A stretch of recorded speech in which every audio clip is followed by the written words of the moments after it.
Kitab Ibrani.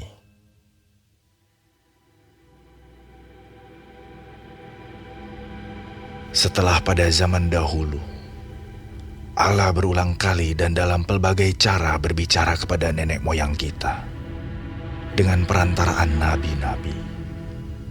Maka pada zaman akhir ini, Ia telah berbicara kepada kita dengan perantaraan anaknya, yang telah Ia tetapkan sebagai yang berhak menerima segala yang ada. Oleh Dia, Allah telah menjadikan alam semesta.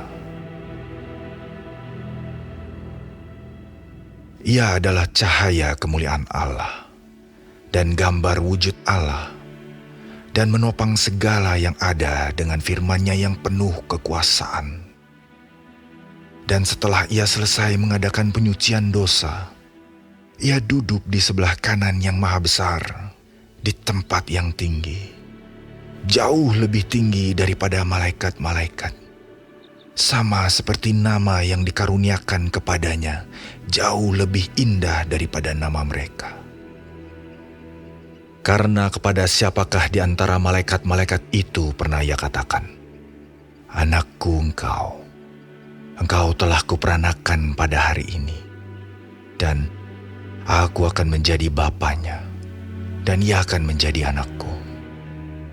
Dan ketika Ia membawa pula anaknya yang sulung ke dunia, Ia berkata, "Semua malaikat Allah harus menyembah Dia." Dan tentang malaikat-malaikat Ia berkata, "Yang membuat malaikat-malaikatnya menjadi badai, dan pelayan-pelayannya menjadi nyala api." Tetapi tentang anak Ia berkata, "Tahtamu ya Allah, tetap untuk seterusnya dan selamanya, dan tongkat kerajaan-Mu adalah tongkat kebenaran. Engkau mencintai keadilan dan membenci kefasikan. Sebab itu Allahmu telah mengurapi engkau dengan minyak sebagai tanda kesukaan, melebihi teman-teman sekutumu. Dan pada mulanya ya Tuhan, Engkau telah meletakkan dasar bumi, dan langit adalah buatan tangan-Mu. Semuanya itu akan binasa, tetapi Engkau tetap ada, dan semuanya itu akan menjadi usang seperti pakaian. Seperti jubah akan Engkau gulungkan mereka, dan seperti persalinan mereka akan diubah. Tetapi Engkau tetap sama, dan tahun-tahun-Mu tidak berkesudahan.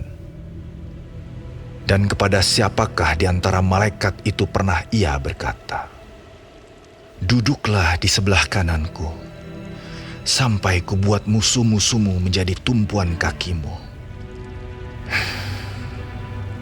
Bukankah mereka semua adalah roh-roh yang melayani, yang diutus untuk melayani mereka yang harus memperoleh keselamatan?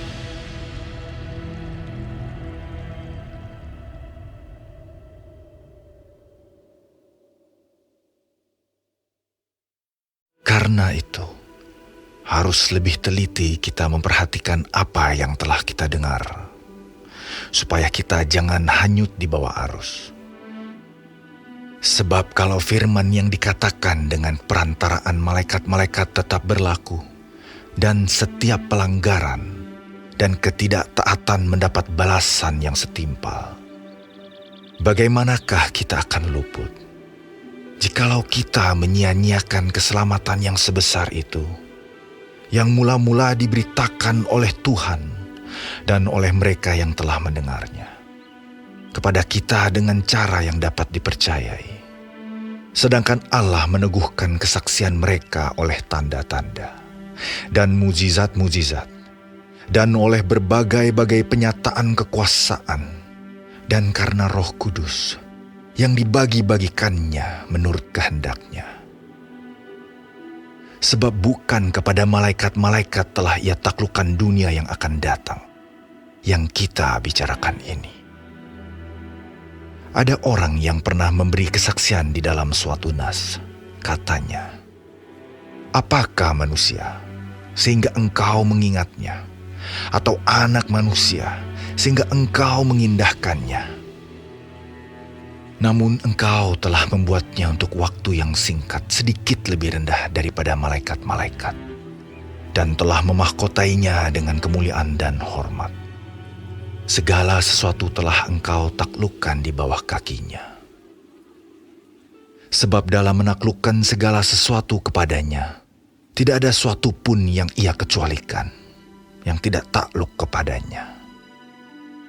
Tetapi sekarang ini belum kita lihat bahwa segala sesuatu telah ditaklukkan kepadanya.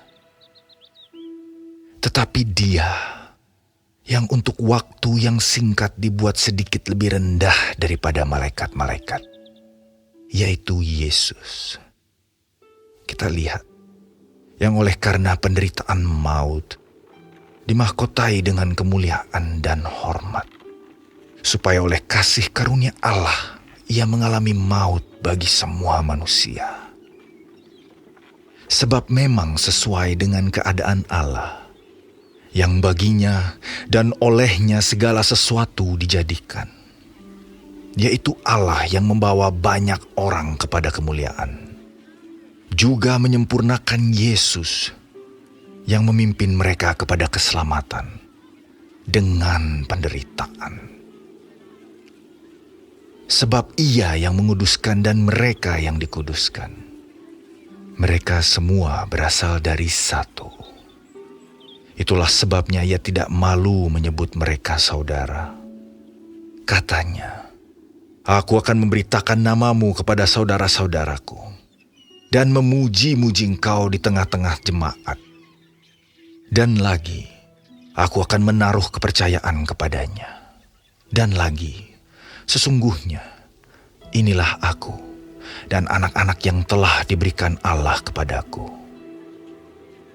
Karena anak-anak itu adalah anak-anak dari darah dan daging, maka Ia juga menjadi sama dengan mereka dan mendapat bagian dalam keadaan mereka, supaya oleh kematiannya Ia memusnahkan dia, yaitu iblis yang berkuasa atas maut.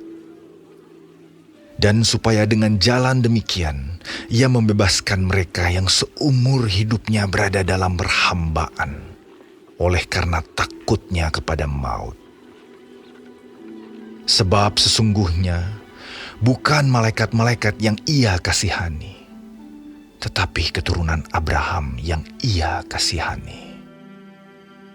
Itulah sebabnya, maka dalam segala hal Ia harus disamakan dengan saudara-saudaranya, supaya Ia menjadi imam besar yang menaruh belas kasihan dan yang setia kepada Allah untuk mendamaikan dosa seluruh bangsa. Sebab oleh karena Ia sendiri telah menderita karena pencobaan, maka Ia dapat menolong mereka yang dicobai.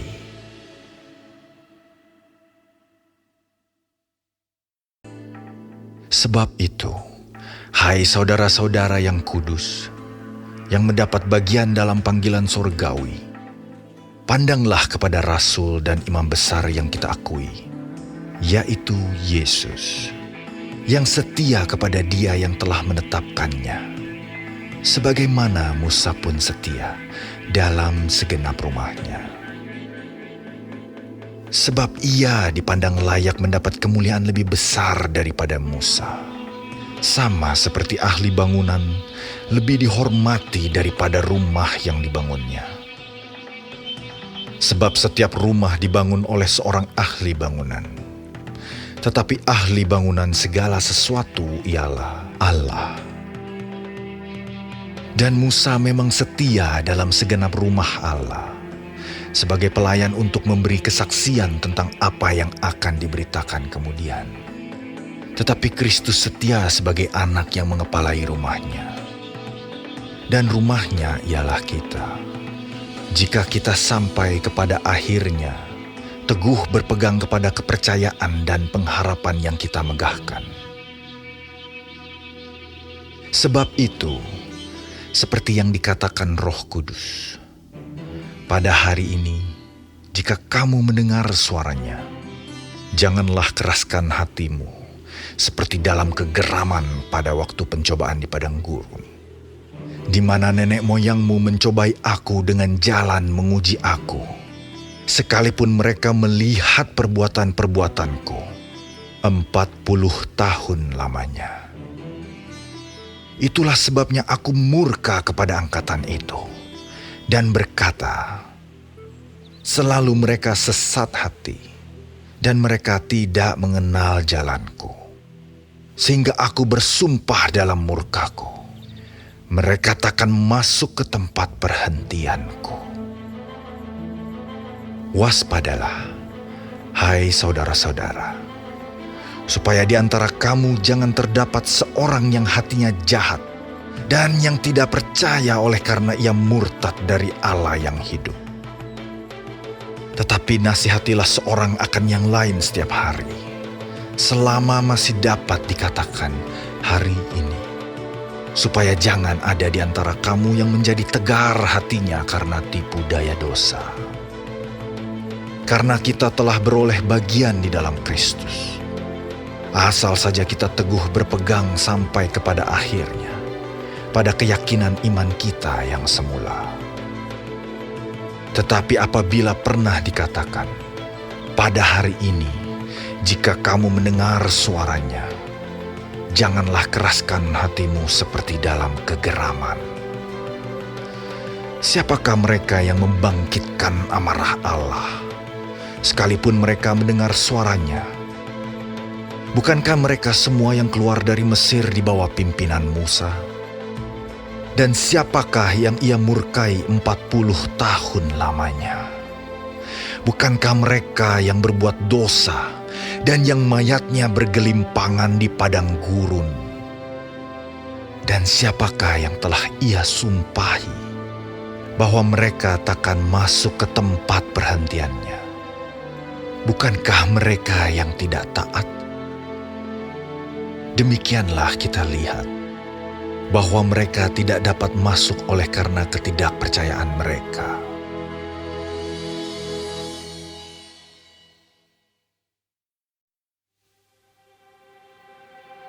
Sebab itu, baiklah kita waspada, supaya jangan ada seorang di antara kamu yang dianggap ketinggalan, sekalipun janji akan masuk ke dalam perhentiannya masih berlaku. Karena kepada kita diberitakan juga kabar kesukaan, sama seperti kepada mereka. Tetapi firman pemberitaan itu tidak berguna bagi mereka, karena tidak bertumbuh bersama-sama oleh iman dengan mereka yang mendengarnya. Sebab kita yang beriman akan masuk ke tempat perhentian seperti yang ia katakan.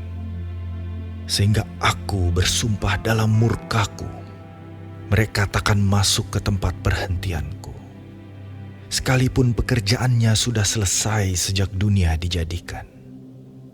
Sebab tentang hari ketujuh pernah dikatakan di dalam suatu nas, dan Allah berhenti pada hari ketujuh dari segala pekerjaannya. Dan dalam nas itu kita baca, mereka takkan masuk ke tempat perhentianku. Jadi sudah jelas bahwa ada sejumlah orang akan masuk ke tempat perhentian itu, sedangkan mereka yang kepadanya lebih dahulu diberitakan kabar kesukaan itu tidak masuk karena ketidaktaatan mereka. Sebab itu ia menetapkan pula suatu hari, yaitu hari ini, ketika ia setelah sekian lama berfirman dengan perantaraan Daud seperti dikatakan di atas. Pada hari ini, jika kamu mendengar suaranya, janganlah keraskan hatimu. Sebab, andai kata Yosua telah membawa mereka masuk ke tempat perhentian, pasti Allah tidak akan berkata-kata kemudian tentang suatu hari lain. Jadi, masih tersedia suatu hari perhentian, hari ketujuh bagi umat Allah.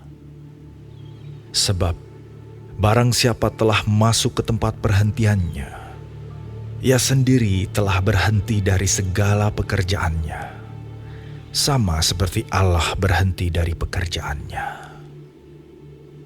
Karena itu, baiklah kita berusaha untuk masuk ke dalam perhentian itu, supaya jangan seorang pun jatuh karena mengikuti contoh ketidaktaatan itu juga.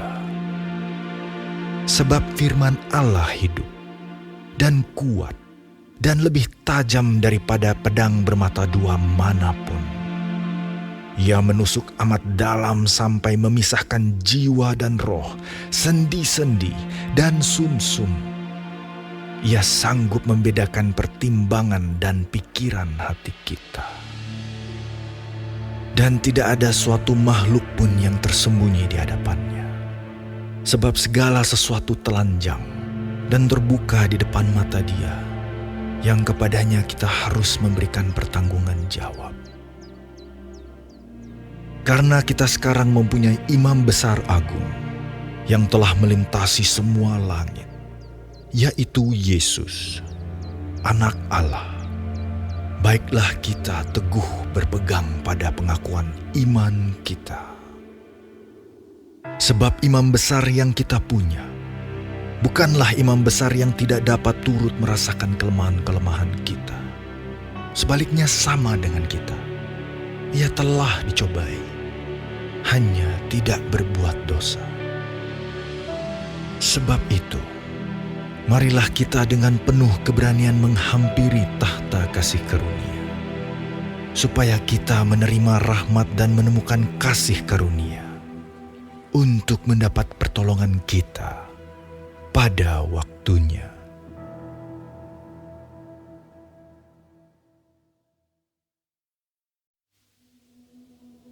Sebab setiap imam besar yang dipilih dari antara manusia ditetapkan bagi manusia dalam hubungan mereka dengan Allah, supaya ia mempersembahkan persembahan dan korban karena dosa. Ia harus dapat mengerti orang-orang yang jahil dan orang-orang yang sesat, karena ia sendiri penuh dengan kelemahan, yang mengharuskannya untuk mempersembahkan korban karena dosa, bukan saja bagi umat, tetapi juga bagi dirinya sendiri. Dan tidak seorang pun yang mengambil kehormatan itu bagi dirinya sendiri, tetapi dipanggil untuk itu oleh Allah, seperti yang telah terjadi dengan Harun. Demikian pula, Kristus tidak memuliakan dirinya sendiri dengan menjadi imam besar, tetapi dimuliakan oleh Dia yang berfirman kepadanya, "Anakku engkau telah kuperanakan pada hari ini."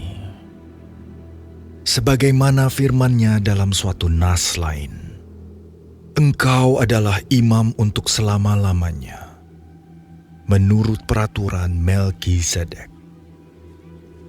Dalam hidupnya sebagai manusia, ia telah mempersembahkan doa dan permohonan dengan ratap tangis dan keluhan kepada Dia yang sanggup menyelamatkannya dari maut, dan karena kesalehannya ia telah didengarkan.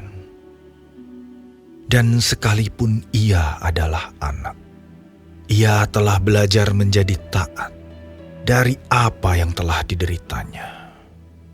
Dan sesudah ia mencapai kesempurnaannya, ia menjadi pokok keselamatan yang abadi bagi semua orang yang taat kepadanya. Dan ia dipanggil menjadi imam besar oleh Allah, menurut peraturan Melkisedek.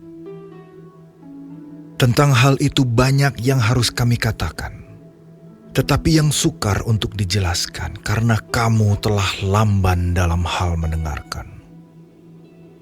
Sebab sekalipun kamu ditinjau dari sudut waktu, sudah seharusnya menjadi pengajar.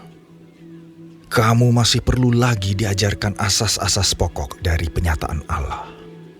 Dan kamu masih memerlukan susu, bukan makanan keras. Sebab barang siapa masih memerlukan susu, Ia tidak memahami ajaran tentang kebenaran, sebab ia adalah anak kecil. Tetapi makanan keras adalah untuk orang-orang dewasa, yang karena mempunyai panca indera yang terlatih, untuk membedakan yang baik daripada yang jahat.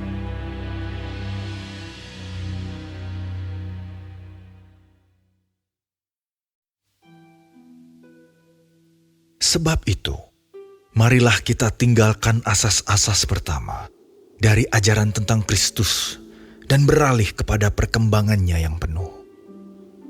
Janganlah kita meletakkan lagi dasar pertobatan dari perbuatan-perbuatan yang sia-sia dan dasar kepercayaan kepada Allah, yaitu ajaran tentang pelbagai pembaptisan, penumpangan tangan, kebangkitan orang-orang mati dan hukuman kekal. Dan itulah yang akan kita perbuat jika Allah mengizinkannya. Sebab mereka yang pernah diterangi hatinya, yang pernah mengecap karunia sorgawi, dan yang pernah mendapat bagian dalam Roh Kudus, dan yang mengecap firman yang baik dari Allah, dan karunia-karunia dunia yang akan datang, namun yang murtad lagi, tidak mungkin dibaharui sekali lagi sedemikian, hingga mereka bertobat. Sebab mereka menyalibkan lagi anak Allah bagi diri mereka, dan menghinanya di muka umum.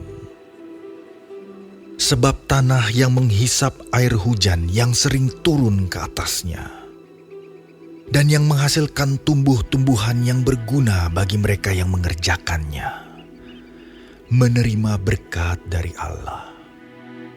Tetapi jikalau tanah itu menghasilkan semak duri dan rumput duri, tidaklah ia berguna dan sudah dekat pada kutuk, yang berakhir dengan pembakaran.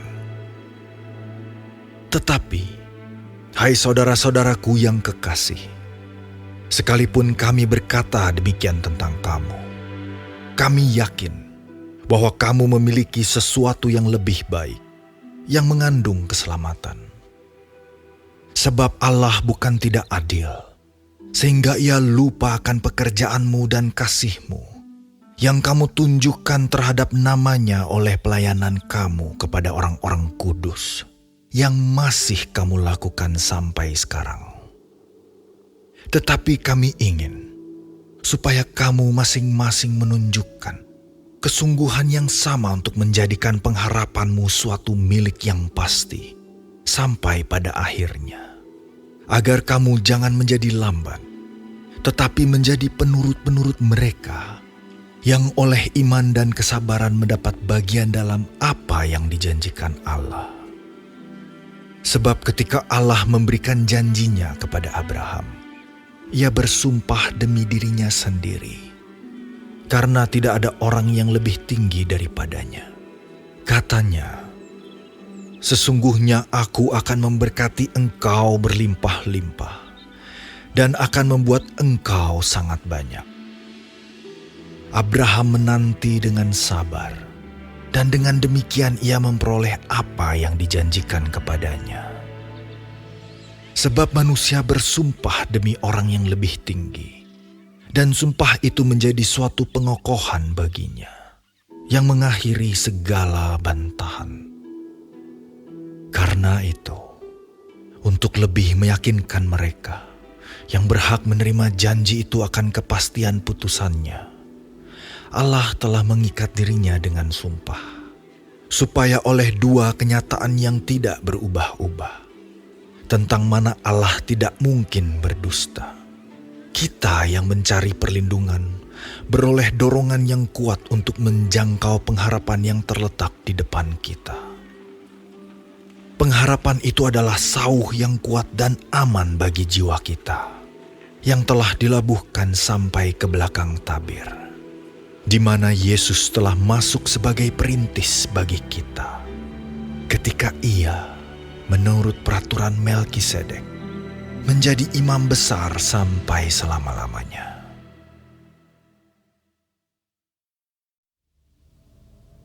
Sebab Melkisedek adalah Raja Salem dan Imam Allah yang Maha Tinggi, Ia pergi menyongsong Abraham ketika Abraham kembali dari mengalahkan raja-raja dan memberkati dia. Kepadanya pun Abraham memberikan 1/10 dari semuanya. Menurut arti namanya, Melkisedek adalah pertama-tama raja kebenaran dan juga raja Salem, yaitu raja damai sejahtera. Ia tidak berbapa, tidak beribu, tidak bersilsilah, harinya tidak berawal, dan hidupnya tidak berkesudahan. Karena ia dijadikan sama dengan Allah, ia tetap menjadi imam sampai selama-lamanya.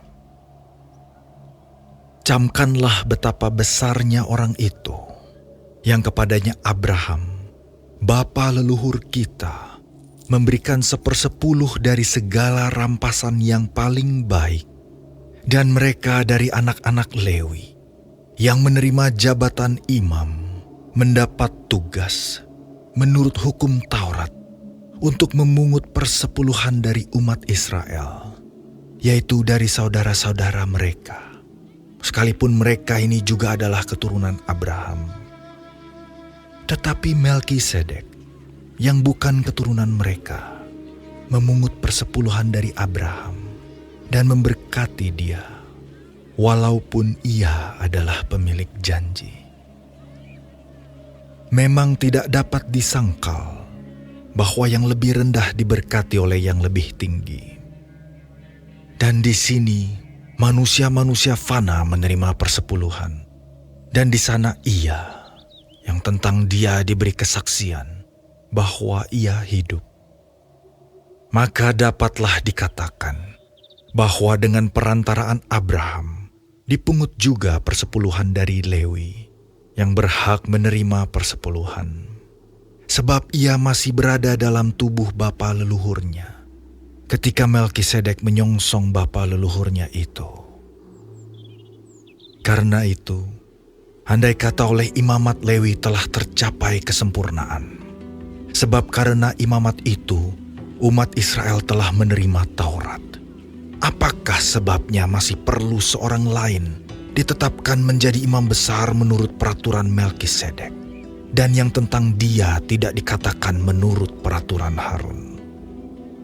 Sebab, jikalau imamat berubah, dengan sendirinya akan berubah pula hukum Taurat itu. Sebab ia yang dimaksudkan di sini termasuk suku lain. Dari suku ini tidak ada seorang pun yang pernah melayani di mezbah.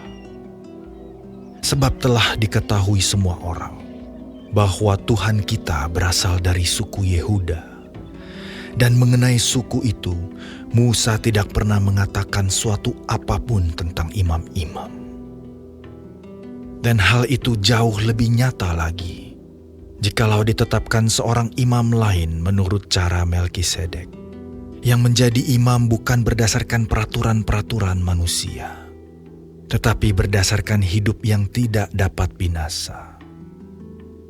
Sebab tentang dia diberi kesaksian, engkau adalah imam untuk selama-lamanya, menurut peraturan Melkisedek. Memang suatu hukum yang dikeluarkan dahulu dibatalkan, kalau hukum itu tidak mempunyai kekuatan, dan karena itu tidak berguna. Sebab hukum Taurat sama sekali tidak membawa kesempurnaan. Tetapi sekarang ditimbulkan pengharapan yang lebih baik, yang mendekatkan kita kepada Allah. Dan sama seperti hal ini tidak terjadi tanpa sumpah. Memang mereka telah menjadi imam tanpa sumpah. Tetapi ia dengan sumpah diucapkan oleh Dia yang berfirman kepadanya, Tuhan telah bersumpah, dan ia tidak akan menyesal. Engkau adalah imam untuk selama-lamanya. Demikian pula Yesus adalah jaminan dari suatu perjanjian yang lebih kuat. Dan dalam jumlah yang besar, mereka telah menjadi imam. Karena mereka dicegah oleh maut untuk tetap menjabat imam. Tetapi, karena ia tetap selama-lamanya, imamatnya tidak dapat beralih kepada orang lain. Karena itu, ia sanggup juga menyelamatkan dengan sempurna semua orang yang oleh Dia datang kepada Allah. Sebab Ia hidup senantiasa untuk menjadi pengantara mereka. Sebab imam besar yang demikianlah yang kita perlukan, yaitu yang saleh, tanpa salah, tanpa noda, yang terpisah dari orang-orang berdosa, dan lebih tinggi daripada tingkat-tingkat sorga. Yang tidak seperti imam-imam besar lain, yang setiap hari harus mempersembahkan korban untuk dosanya sendiri, dan sesudah itu barulah untuk dosa umatnya. Sebab hal itu telah dilakukannya satu kali untuk selama-lamanya, ketika ia mempersembahkan dirinya sendiri sebagai korban. Sebab hukum Taurat menetapkan orang-orang yang diliputi kelemahan menjadi imam besar. Tetapi sumpah yang diucapkan kemudian daripada hukum Taurat menetapkan anak yang telah menjadi sempurna sampai selama-lamanya.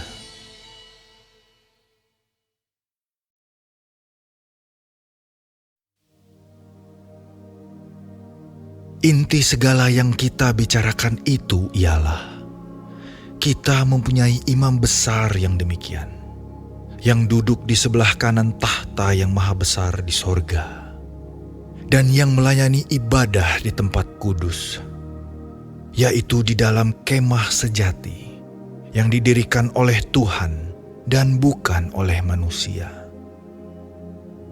Sebab setiap imam besar ditetapkan untuk mempersembahkan korban dan persembahan. Dan karena itu, Yesus perlu mempunyai sesuatu untuk dipersembahkan. Sekiranya Ia di bumi ini, Ia sama sekali tidak akan menjadi imam. Karena di sini telah ada orang-orang yang mempersembahkan persembahan menurut hukum Taurat. Pelayanan mereka adalah gambaran dan bayangan dari apa yang ada di sorga. Sama seperti yang diberitahukan kepada Musa ketika ia hendak mendirikan kemah. Ingatlah, demikian firman-Nya, bahwa engkau membuat semuanya itu menurut contoh yang telah ditunjukkan kepadamu di atas gunung itu. Tetapi sekarang ia telah mendapat suatu pelayanan yang jauh lebih agung, karena ia menjadi pengantara dari perjanjian yang lebih mulia, yang didasarkan atas janji yang lebih tinggi. Sebab, sekiranya perjanjian yang pertama itu tidak bercacat, tidak akan dicari lagi tempat untuk yang kedua. Sebab ia menegur mereka ketika ia berkata, "Sesungguhnya akan datang waktunya, demikianlah firman Tuhan, Aku akan mengadakan perjanjian baru dengan kaum Israel dan dengan kaum Yehuda. Bukan seperti perjanjian yang telah kuadakan dengan nenek moyang mereka, pada waktu aku memegang tangan mereka untuk membawa mereka keluar dari tanah Mesir. Sebab mereka tidak setia kepada perjanjianku, dan aku menolak mereka." Demikian firman Tuhan. "Maka inilah perjanjian yang kuadakan dengan kaum Israel sesudah waktu itu. Demikianlah firman Tuhan. Aku akan menaruh hukumku dalam akal budi mereka, dan menuliskannya dalam hati mereka. Maka aku akan menjadi Allah mereka, dan mereka akan menjadi umatku. Dan mereka tidak akan mengajar lagi sesama warganya, atau sesama saudaranya dengan mengatakan, 'Kenallah Tuhan,' sebab mereka semua, besar kecil, akan mengenal aku. Sebab aku akan menaruh belas kasihan terhadap kesalahan mereka, dan tidak lagi mengingat dosa-dosa mereka. Oleh karena ia berkata-kata tentang perjanjian yang baru, ia menyatakan yang pertama sebagai perjanjian yang telah menjadi tua. Dan apa yang telah menjadi tua dan usang telah dekat kepada kemusnahannya.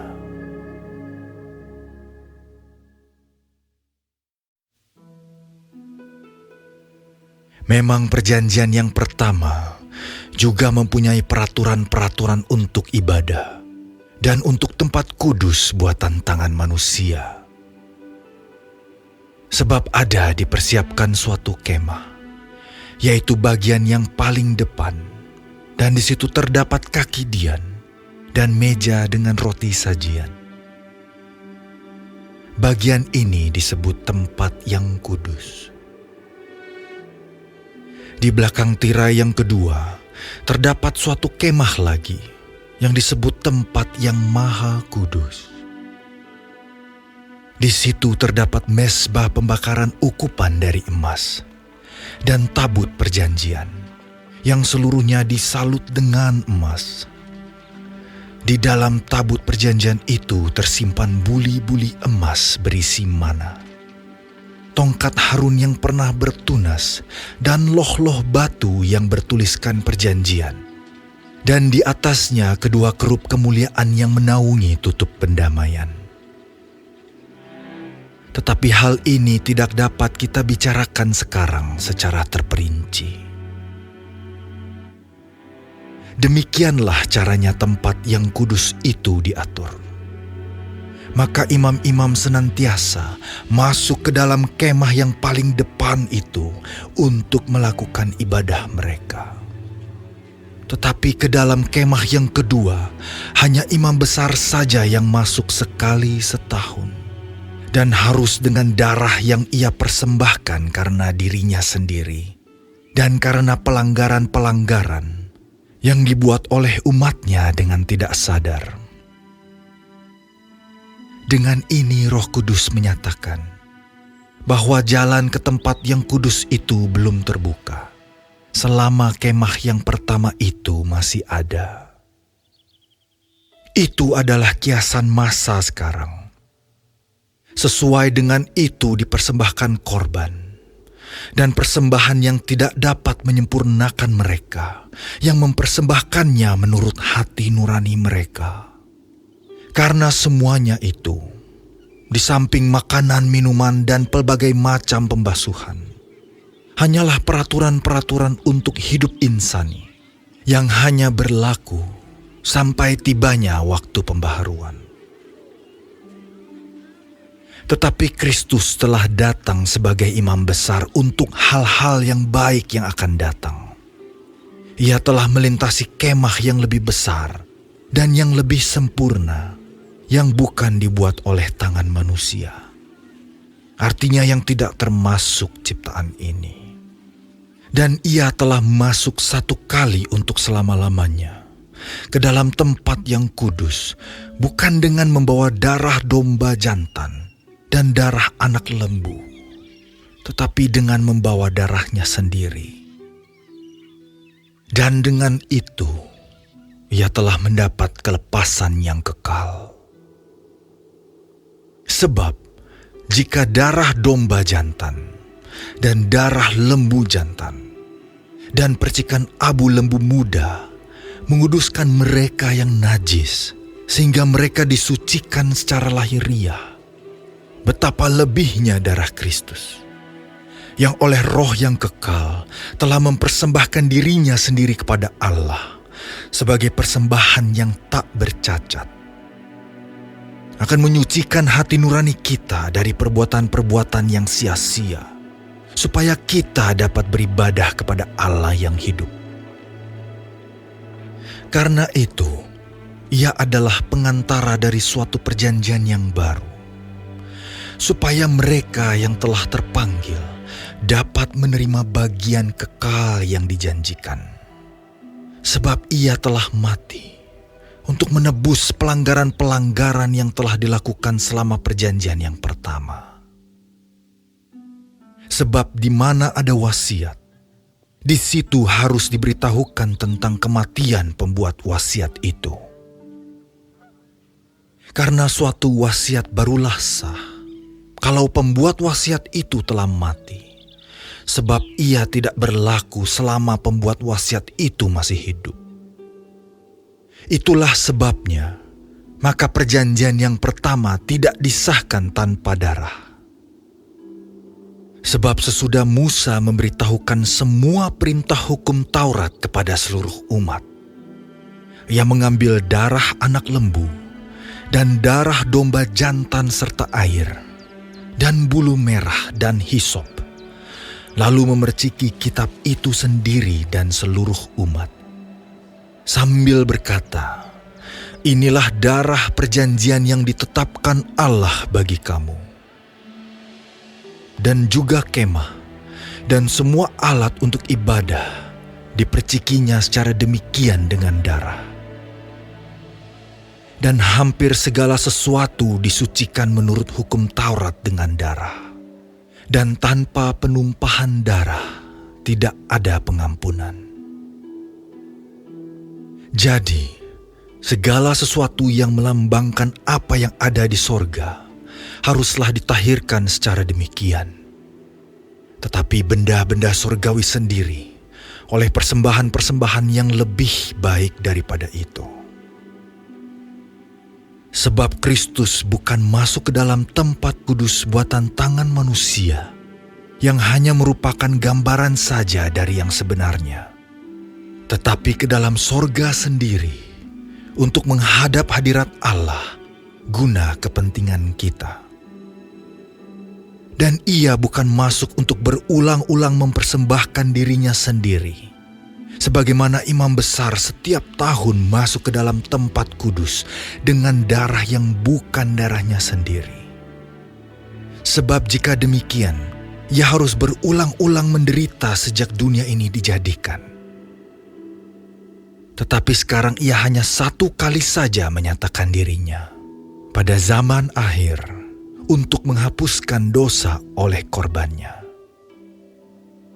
Dan sama seperti manusia, ditetapkan untuk mati hanya satu kali saja, dan sesudah itu dihakimi. Demikian pula, Kristus hanya satu kali saja mengorbankan dirinya untuk menanggung dosa banyak orang.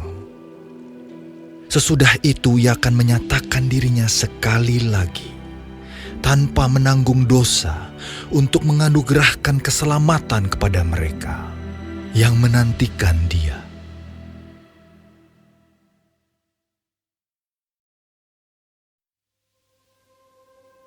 Di dalam hukum Taurat hanya terdapat bayangan saja dari keselamatan yang akan datang, dan bukan hakikat dari keselamatan itu sendiri. Karena itu, dengan korban yang sama, yang setiap tahun terus-menerus dipersembahkan, hukum Taurat tidak mungkin menyempurnakan mereka yang datang mengambil bagian di dalamnya. Sebab jika hal itu mungkin, pasti orang tidak mempersembahkan korban lagi. Sebab mereka yang melakukan ibadah itu tidak sadar lagi akan dosa setelah disucikan sekali untuk selama-lamanya. Tetapi justru oleh korban-korban itu, setiap tahun orang diperingatkan akan adanya dosa. Sebab tidak mungkin darah lembu jantan atau darah domba jantan menghapuskan dosa. Karena itu ketika ia masuk ke dunia, ia berkata, "Korban dan persembahan tidak engkau kehendaki, tetapi engkau telah menyediakan tubuh bagiku. Kepada korban bakaran dan korban penghapus dosa, engkau tidak berkenan." Lalu aku berkata, "Sungguh, aku datang. Dalam gulungan kitab ada tertulis tentang aku, untuk melakukan kehendak-Mu, ya Allahku." Di atas ia berkata, "Korban dan persembahan, korban bakaran dan korban penghapus dosa tidak engkau kehendaki, dan engkau tidak berkenan kepadanya, meskipun dipersembahkan menurut hukum Taurat." Dan kemudian katanya, "Sungguh, aku datang untuk melakukan kehendak-Mu." Yang pertama ia hapuskan, supaya menegakkan yang kedua. Dan karena kehendaknya inilah, kita telah dikuduskan satu kali untuk selama-lamanya oleh persembahan tubuh Yesus Kristus. Selanjutnya setiap imam melakukan tiap-tiap hari pelayanannya dan berulang-ulang mempersembahkan korban yang sama sekali tidak dapat menghapuskan dosa. Tetapi ia, setelah mempersembahkan hanya satu korban saja karena dosa, ia duduk untuk selama-lamanya di sebelah kanan Allah. Dan sekarang, ia hanya menantikan saatnya, di mana musuh-musuhnya akan dijadikan tumpuan kakinya. Sebab oleh satu korban saja, ia telah menyempurnakan untuk selama-lamanya mereka yang ia kuduskan. Dan tentang hal itu, Roh Kudus juga memberi kesaksian kepada kita. Sebab setelah ia berfirman, "Inilah perjanjian yang akan kuadakan dengan mereka sesudah waktu itu." Ia berfirman pula, "Aku akan menaruh hukumku di dalam hati mereka dan menuliskannya dalam akal budi mereka. Dan aku tidak lagi mengingat dosa-dosa dan kesalahan mereka." Jadi apabila untuk semuanya itu ada pengampunan, tidak perlu lagi dipersembahkan korban karena dosa. Jadi, saudara-saudara, oleh darah Yesus kita sekarang penuh keberanian dapat masuk ke dalam tempat kudus. Karena ia telah membuka jalan yang baru dan yang hidup bagi kita melalui tabir, yaitu dirinya sendiri. Dan kita mempunyai seorang imam besar sebagai kepala rumah Allah. Karena itu marilah kita menghadap Allah dengan hati yang tulus ikhlas dan keyakinan iman yang teguh, oleh karena hati kita telah dibersihkan dari hati nurani yang jahat, dan tubuh kita telah dibasuh dengan air yang murni. Marilah kita teguh berpegang pada pengakuan tentang pengharapan kita, sebab Ia yang menjanjikannya setia. Dan marilah kita saling memperhatikan, supaya kita saling mendorong dalam kasih dan dalam pekerjaan baik. Janganlah kita menjauhkan diri dari pertemuan-pertemuan ibadah kita, seperti dibiasakan oleh beberapa orang. Tetapi marilah kita saling menasihati, dan semakin giat melakukannya menjelang hari Tuhan yang mendekat. Sebab jika kita sengaja berbuat dosa, sesudah memperoleh pengetahuan tentang kebenaran, maka tidak ada lagi korban untuk menghapus dosa itu. Tetapi yang ada ialah kematian yang mengerikan akan penghakiman, dan api yang dahsyat yang akan menghanguskan semua orang durhaka. Jika ada orang yang menolak hukum Musa, ia dihukum mati tanpa belas kasihan atas keterangan 2 atau 3 orang saksi. Betapa lebih beratnya hukuman yang harus dijatuhkan atas dia yang menginjak-injak anak Allah, yang menganggap najis darah perjanjian yang menguduskannya, dan yang menghina roh kasih karunia. Sebab kita mengenal Dia yang berkata, "Pembalasan adalah hakku, akulah yang akan menuntut pembalasan." Dan lagi, Tuhan akan menghakimi umat-Nya. Ngeri benar kalau jatuh ke dalam tangan Allah yang hidup. Ingatlah akan masa yang lalu. Sesudah kamu menerima terang, kamu banyak menderita oleh karena kamu bertahan dalam perjuangan yang berat. Baik waktu kamu dijadikan tontonan oleh cercaan dan penderitaan, maupun waktu kamu mengambil bagian dalam penderitaan mereka yang diperlakukan sedemikian. Memang, kamu telah turut mengambil bagian dalam penderitaan orang-orang hukuman.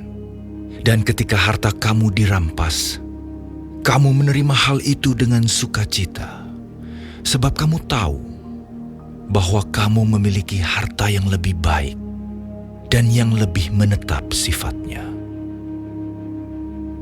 Sebab itu janganlah kamu melepaskan kepercayaanmu, karena besar upah yang menantinya.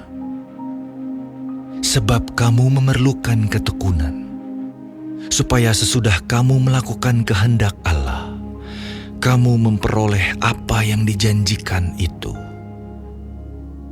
Sebab sedikit, bahkan sangat sedikit waktu lagi, dan Ia akan datang, sudah akan ada, tanpa menangguhkan kedatangannya.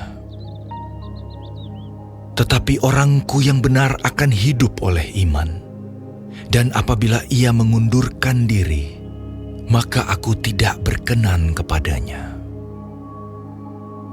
Tetapi kita bukanlah orang-orang yang mengundurkan diri dan binasa, tetapi orang-orang yang percaya dan yang beroleh hidup.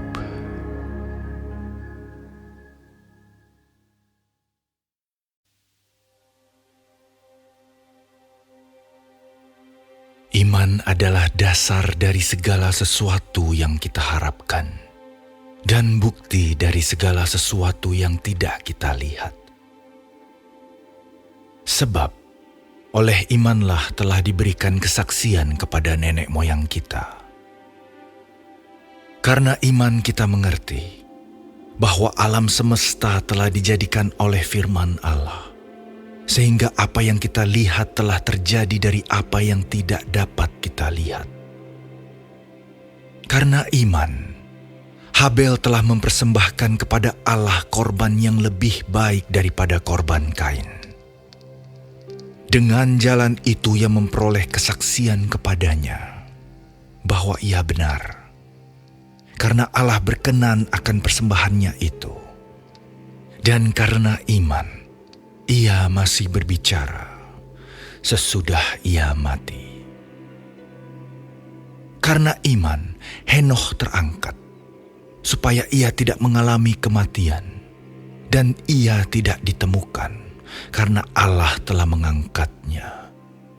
Sebab sebelum ia terangkat, ia memperoleh kesaksian bahwa ia berkenan kepada Allah.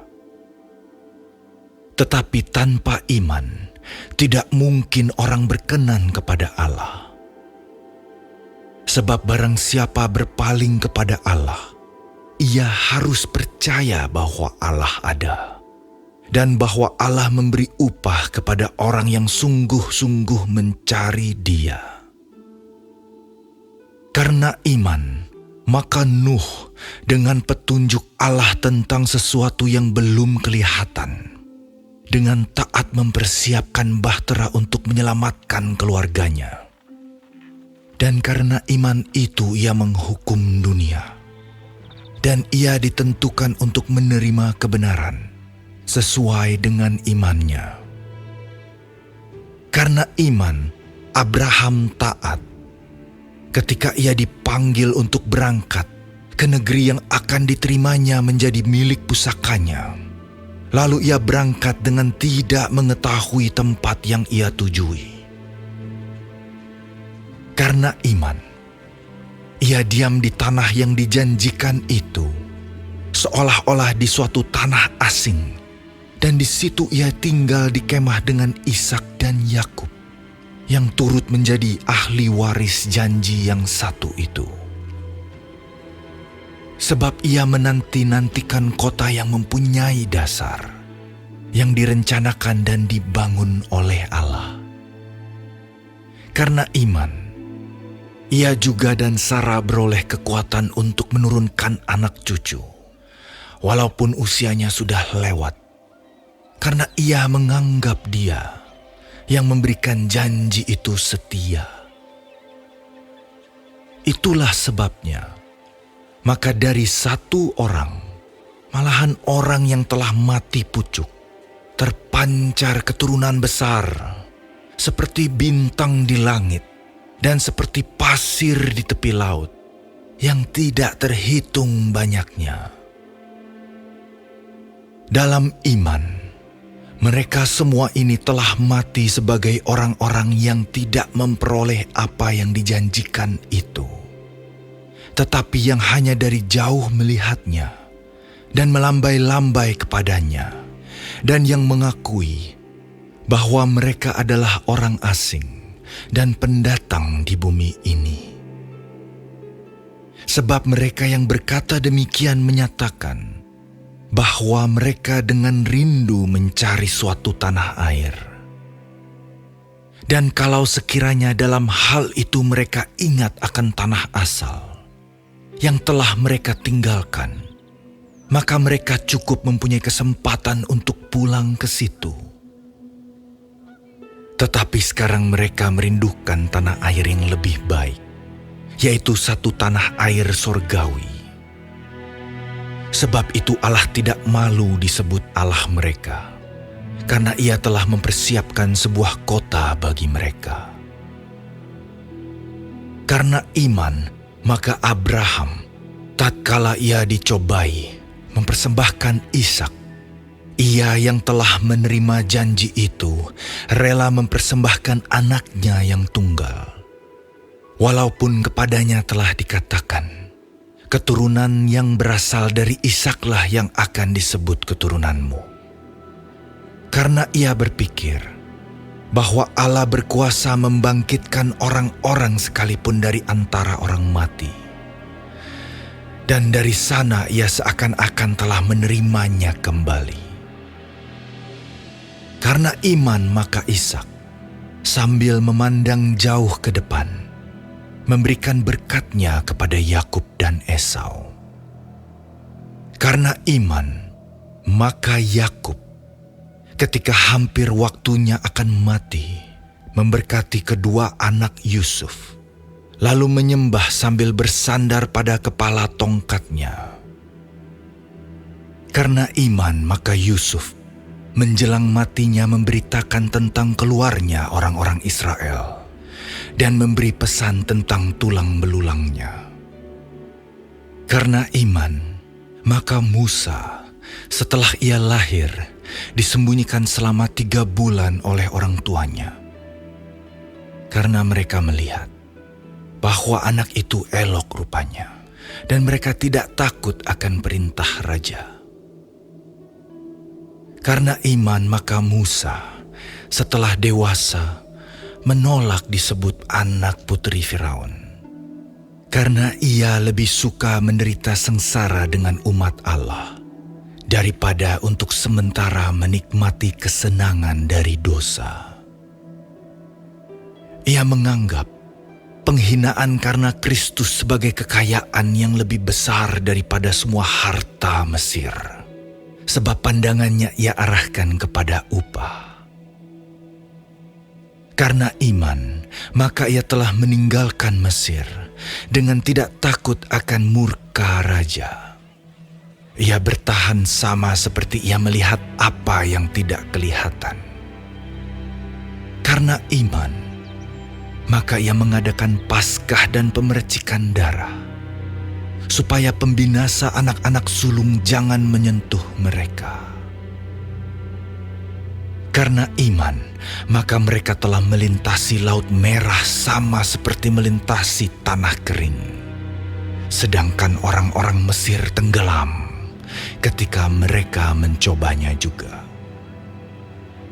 Karena iman, maka runtuhlah tembok-tembok Yeriko setelah kota itu dikelilingi 7 hari lamanya. Karena iman, maka Rahab, perempuan sundal itu, tidak turut binasa bersama-sama dengan orang-orang durhaka, karena ia telah menyambut pengintai-pengintai itu dengan baik. Dan apakah lagi yang harus aku sebut? Sebab aku akan kekurangan waktu, apabila aku hendak menceritakan tentang Gideon, Barak, Simson, Yefta, Daud dan Samuel dan para nabi, yang karena iman telah menaklukkan kerajaan-kerajaan, mengamalkan kebenaran, memperoleh apa yang dijanjikan, menutup mulut singa-singa, memadamkan api yang dahsyat. Mereka telah luput dari mata pedang, telah beroleh kekuatan dalam kelemahan, telah menjadi kuat dalam peperangan, dan telah memukul mundur pasukan-pasukan tentara asing. Ibu-ibu telah menerima kembali orang-orangnya yang telah mati, sebab dibangkitkan. Tetapi orang-orang lain membiarkan dirinya disiksa dan tidak mau menerima pembebasan, supaya mereka beroleh kebangkitan yang lebih baik. Ada pula yang diejek dan didera, bahkan yang dibelenggu dan dipenjarakan. Mereka dilempari, digergaji, dibunuh dengan pedang. Mereka mengembara dengan berpakaian kulit domba dan kulit kambing, sambil menderita kekurangan, kesesakan, dan siksaan. Dunia ini tidak layak bagi mereka. Mereka mengembara di padang gurun dan di pegunungan, dalam gua-gua dan celah-celah gunung. Dan mereka semua tidak memperoleh apa yang dijanjikan itu, sekalipun iman mereka telah memberikan kepada mereka suatu kesaksian yang baik. Sebab Allah telah menyediakan sesuatu yang lebih baik bagi kita. Tanpa kita, mereka tidak dapat sampai kepada kesempurnaan.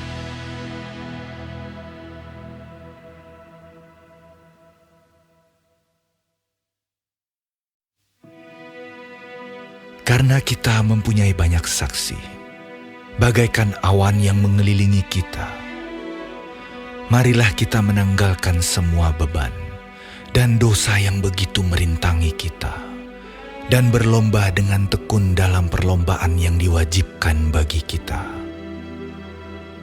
Marilah kita melakukannya dengan mata yang tertuju kepada Yesus, yang memimpin kita dalam iman, dan yang membawa iman kita itu kepada kesempurnaan, yang dengan mengabaikan kehinaan, tekun memikul salib, ganti sukacita yang disediakan bagi Dia, yang sekarang duduk di sebelah kanan tahta Allah.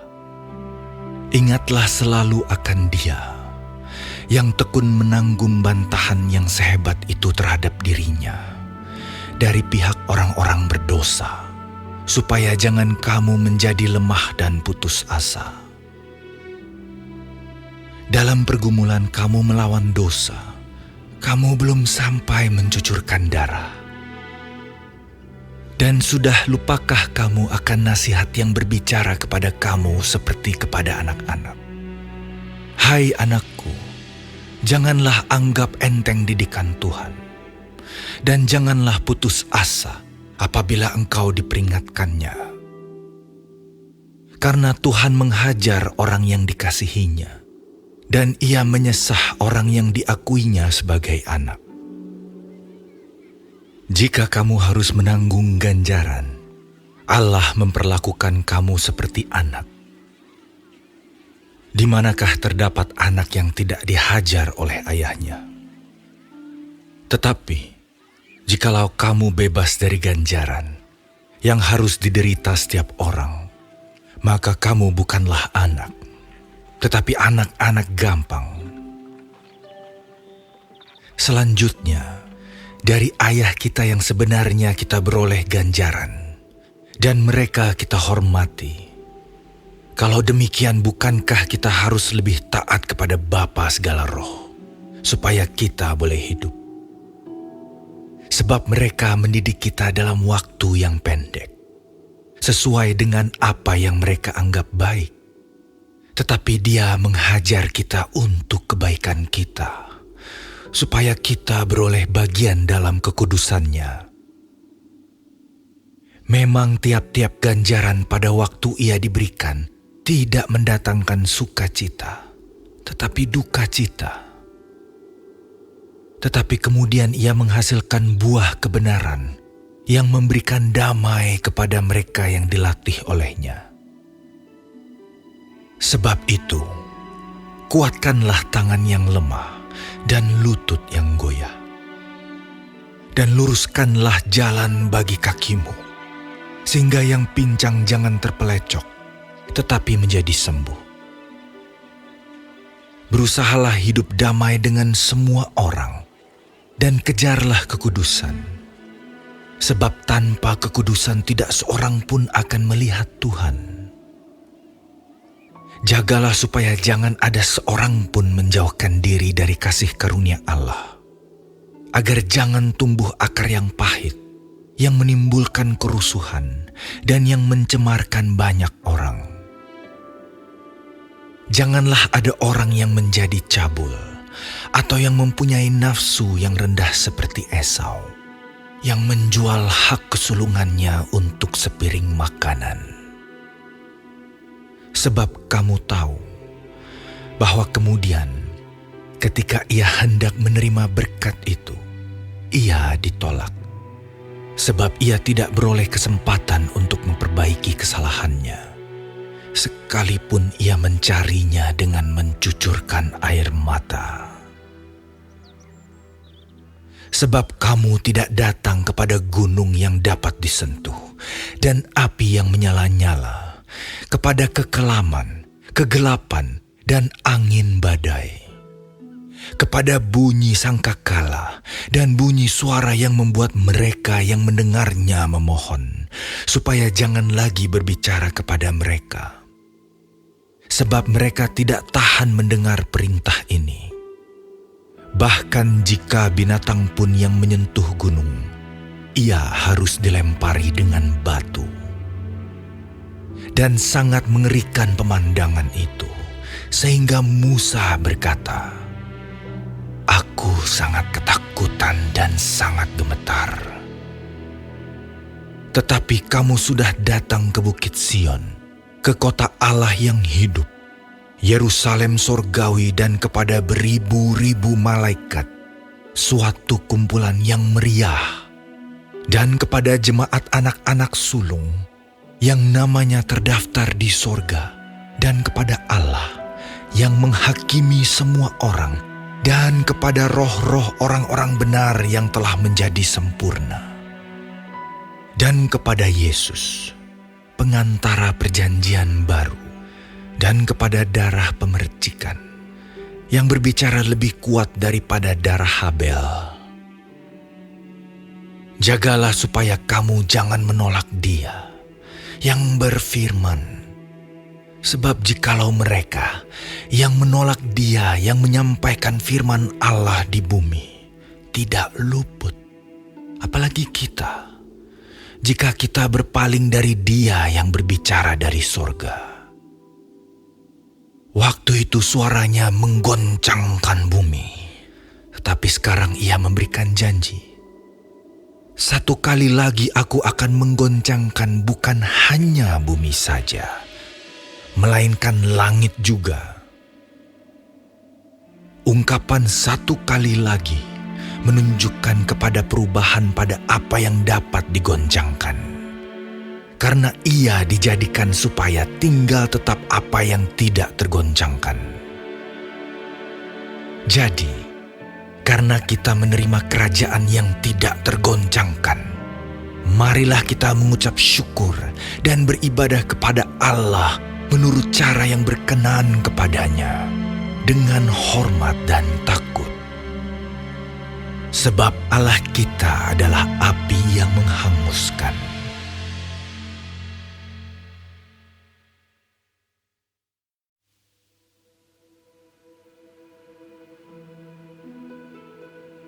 Peliharalah kasih persaudaraan. Jangan kamu lupa memberi tumpangan kepada orang, sebab dengan berbuat demikian, beberapa orang dengan tidak diketahuinya telah menjamu malaikat-malaikat. Ingatlah akan orang-orang hukuman, karena kamu sendiri juga adalah orang-orang hukuman. Dan ingatlah akan orang-orang yang diperlakukan sewenang-wenang, karena kamu sendiri juga masih hidup di dunia ini. Hendaklah kamu semua penuh hormat terhadap perkawinan, dan janganlah kamu mencemarkan tempat tidur, sebab orang-orang sundal dan pezina akan dihakimi Allah. Janganlah kamu menjadi hamba uang, dan cukupkanlah dirimu dengan apa yang ada padamu. Karena Allah telah berfirman, Aku sekali-kali tidak akan membiarkan engkau, dan aku sekali-kali tidak akan meninggalkan engkau. Sebab itu dengan yakin kita dapat berkata, Tuhan adalah penolongku, aku tidak akan takut. Apakah yang dapat dilakukan manusia terhadap aku?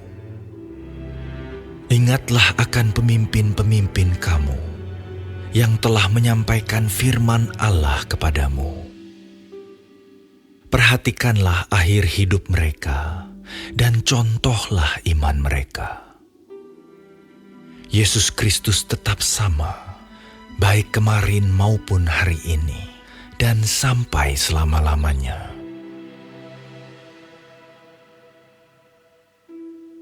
Janganlah kamu disesatkan oleh berbagai-bagai ajaran asing.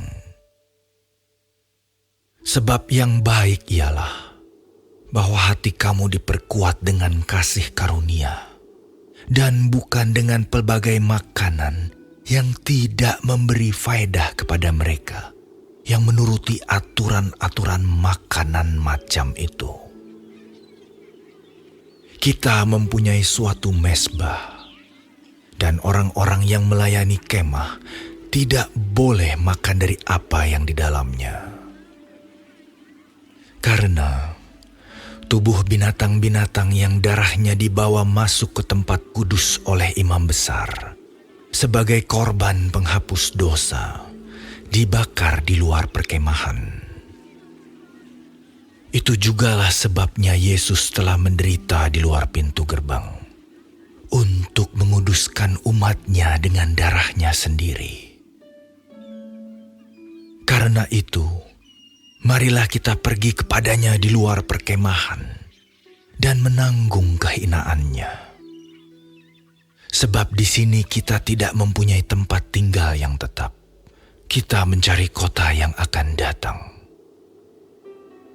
Sebab itu, marilah kita oleh Dia senantiasa mempersembahkan korban syukur kepada Allah, yaitu ucapan bibir yang memuliakan namanya.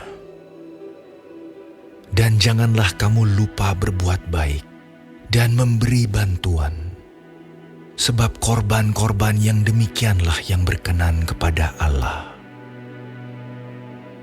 Taatilah pemimpin-pemimpinmu dan tunduklah kepada mereka, sebab mereka berjaga-jaga atas jiwamu, sebagai orang-orang yang harus bertanggung jawab atasnya.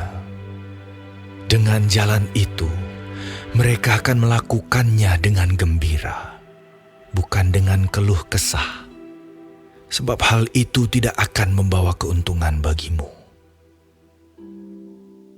Berdoalah terus untuk kami, sebab kami yakin bahwa hati nurani kami adalah baik, karena di dalam segala hal kami menginginkan suatu hidup yang baik. Dan secara khusus aku menasihatkan kamu, agar kamu melakukannya, supaya aku lebih lekas dikembalikan kepada kamu. Maka Allah damai sejahtera, yang oleh darah perjanjian yang kekal, telah membawa kembali dari antara orang mati Gembala Agung segala domba, yaitu Yesus, Tuhan kita. kita. Kiranya memperlengkapi kamu dengan segala yang baik untuk melakukan kehendak-Nya dan mengerjakan di dalam kita apa yang berkenan kepadanya oleh Yesus Kristus. Bagi Dialah kemuliaan sampai selama-lamanya. Amin. Dan aku menasihatkan kamu, saudara-saudara, supaya kata-kata nasihat ini kamu sambut dengan rela hati.